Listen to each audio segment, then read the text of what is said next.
Now, the battle for Delhi is intensifying with each passing day. With assembly polls right around the corner, BJP has released the first list of its Delhi warriors. Delhi's Kalkaji and New Delhi are the key battle zones with top netas in the fray. AAP Supremo Arvind Kejriwal will face BJP's Parvesh Verma and Congress candidate Sandeep Dixit in the New Delhi constituency. Meanwhile, Delhi Chief Minister Atishi, BJP's Ramesh Bidhuri and Congress's Alka Lamba will fight for Kalkaji.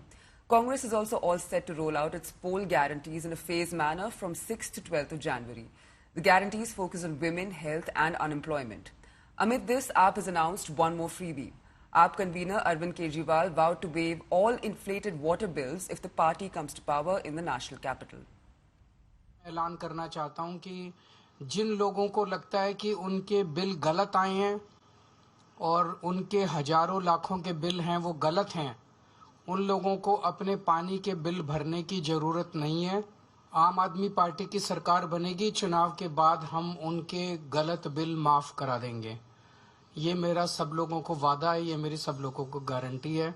तो लोगों को चिंतित होने की, परेशान होने की जरूरत नहीं है।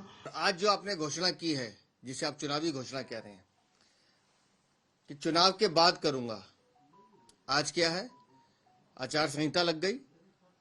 मैं फिर कह रहा हूं, दिल्ली में सरकार तुम्हारी, जल बोर्ड तुम्हारा, काम चलाओ मुख्यमंत्री तुम्हारी, आज ही करो ना माफ। किसने रोका है तुम्हें? हिम्मत नहीं है, करने की नीयत नहीं है। एमसीडी चुनाव हुए तो पूरी दिल्ली की जनता को बता दिया कि पानी के बिल जमा मत कराना, माफ करेंगे। 2 साल हो गए एमसीडी चुनाव को, 1 रुपया किसी का माफ नहीं किया।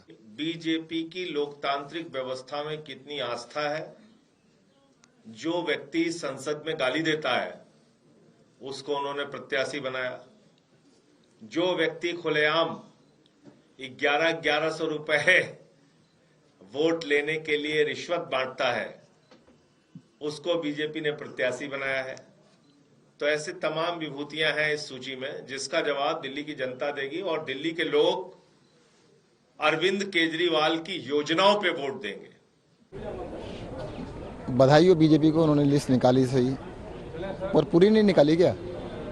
मैं तो आशा करता था कि इतना लेट किया है, इतना समय लगा रहे हैं, पूरी लिस्ट निकल जाएगी। समय लगा रहे हैं, शायद कंफ्यूजन होगा कुछ, जल्द से जल्द आनी चाहिए लिस्ट। तो चुनाव है, सबको मैदान में उतरना चाहिए लेकिन मुझे इस बात में कोई डाउट ही नहीं है कि दिल्ली की जनता जो है वो लगातार हमारे काम देखती आ रही है। कल मोदी जी आए, 43 मिनट बोले, लेकिन उन्होंने कुछ भी दिल्ली की जनता के लिए कोई विजन नहीं रखा।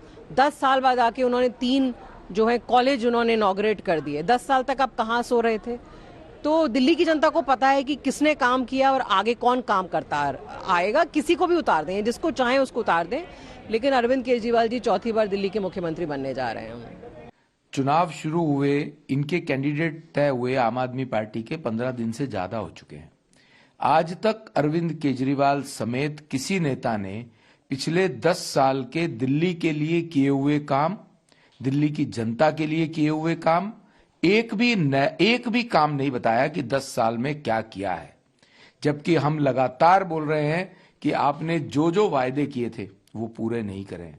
इसलिए मुझे 100% उम्मीद है कि इस बार आम आदमी पार्टी का बस्ता दिल्ली की जनता गोल करके इन्हें दिल्ली से बाहर भेजेगी। देखिए साहब, स्वागत है जो भी कैंडिडेट किसी पार्टी का है, और मैंने जिस तरीके से देखा है बीच में लोग बहुत उत्सुकता से कोई विकल्प ढूंढ रहे हैं केजरीवाल का, और क्योंकि केजरीवाल का ऐसा वोटर है जो कांग्रेस में लौट रहा है और भारतीय जनता पार्टी का ऐसा वोटर है जो कांग्रेस में लौट रहा है, मुझे ये लगता है कि मेन हमारी अगर शायद थोड़ी बहुत लड़ाई रहे तो रहे वो भारतीय जनता पार्टी से रहे। आम आदमी पार्टी तो मुझे बहुत कमजोर दिख रही है इस समय।